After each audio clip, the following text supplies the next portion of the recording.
Pertanyaannya, bagaimana membuktikan ada kehidupan atau peristiwa setelah kematian?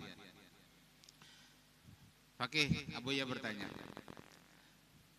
sebelum ada kabar dalam Al-Quran, sebelum ada kabar dari hadis, peristiwa-peristiwa setelah kematian itu sesuatu yang gaib ataukah sesuatu yang tidak gaib? Hah? Gaib. Gaib itu artinya apa sih? Sesuatu yang tidak kita ketahui. Kalau ada orang tidak hadir di majelis ini, kita anggap gaib. Karena kita tidak tahu keberadaan dia di mana, keadaan dia bagaimana, itu disebut gaib. Nah, kalau itu perkara gaib, belum ada kabar sebelum-sebelumnya, mampu tidak akal kita menjangkau? Tidak kan? Jangankan itu, ini contoh sederhana. Ini ada handphone, hanyar nih.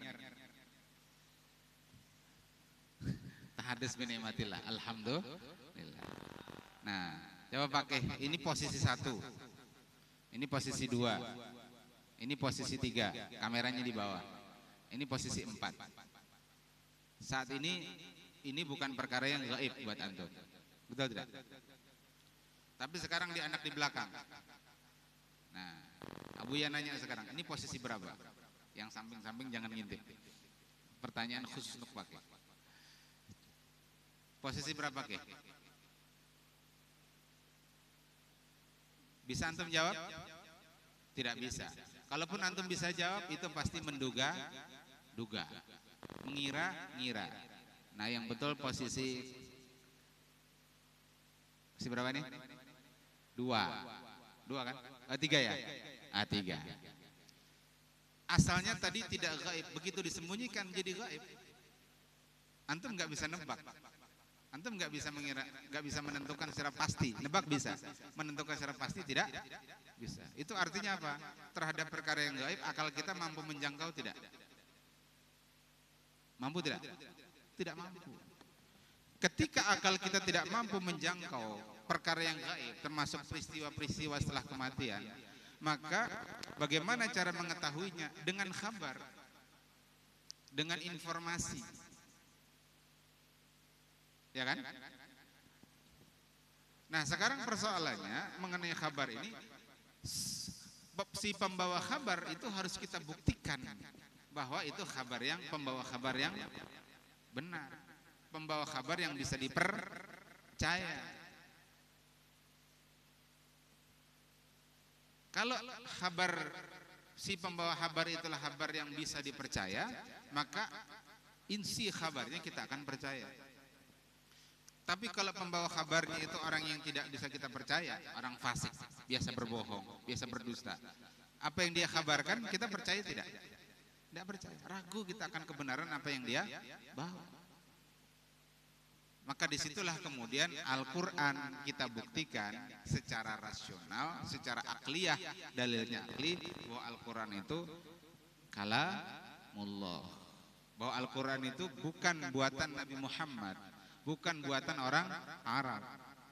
Tidak ada dalam Al-Quran itu sedikit pun peran, campur tangan, kontribusi, partisipasi manusia, satu ayat pun. Dan Al-Quran menantang itu. Mungkin satu-satunya kitab di muka bumi ini yang menantang manusia untuk membuat semisal Quran, itu hanya Quran.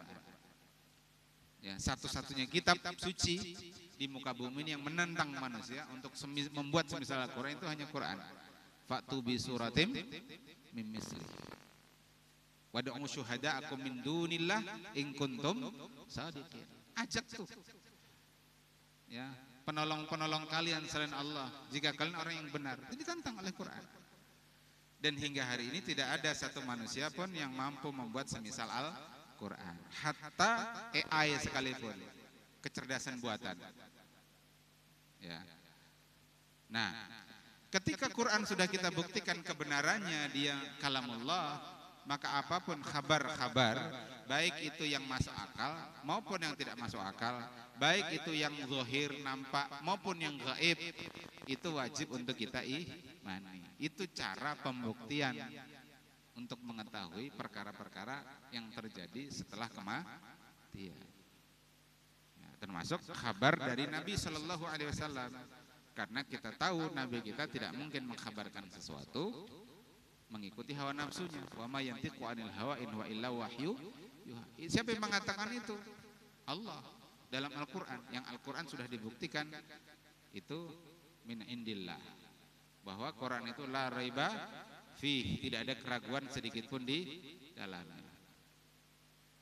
Nah, meskipun hadis nanti dibagi, ada yang mutawatir, ada yang ahad. Kalau yang mutawatir berarti yufidul ilma, yang ahad berarti yufidul dhanna. Tapi tetap meskipun yufidul dhanna, kita tidak mengingkari peristiwa-peristiwa setelah kematian, adanya alam barzah dan seterusnya dan seterusnya. Sampai sini paham antum? Jadi membuktikannya itu tidak bisa dengan langsung bahwa ada alam kubur. Karena enggak ada yang mati itu pulang lalu menceritakan kami dikubur di sisa begini-begini. Kalaupun ada itu baru berita 1-2 orang yang belum kita bisa pastikan kebenarannya. Ya kan? Tapi kalau kebenaran Quran, kebenaran hadis mutlak. Ya kan begitu?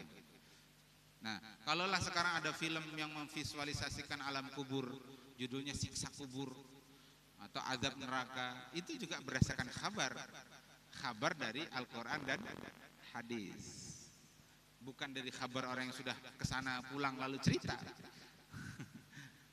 Ya. Nah, jadi membuktikan peristiwa-peristiwa yang gaib ini ya kabar, tapi kabarnya sudah kita verifikasi, kita buktikan kebenaran dari sumber kabar tersebut, si pembawa kabar tersebut. Paham tuh sampai sini? Nah, jadi sebenarnya secara tidak langsung meyakini perkara-perkara yang gaib itu juga akliyah. Itu disebut dalam kitab Nizamul Islam. Secara tidak langsung itu akliyah, yaitu pembuktian terhadap kebenaran Al-Qur'an, yaitu akliyah. Lalu apapun kabar dalam Quran kita benarkan, gitu. Jadi harusnya akal kita tunduk dengan kabar yang Allah sampaikan di dalam Al-Qur'an. Cukup buat kita yakin sudah ketika Allah mengkabarkan neraka, Allah mengkabarkan surga, Allah mengabarkan yaumul ba'ats, hari berbangkit, yaumun nusyur, hari dikumpulkan, bahwa ada sirat, ada padang mahsyar segala macam. Allah kabarkan di Quran, kita cukup yakin. Tidak ada keraguan sedikit pun. Wallahu taala alam bisawab.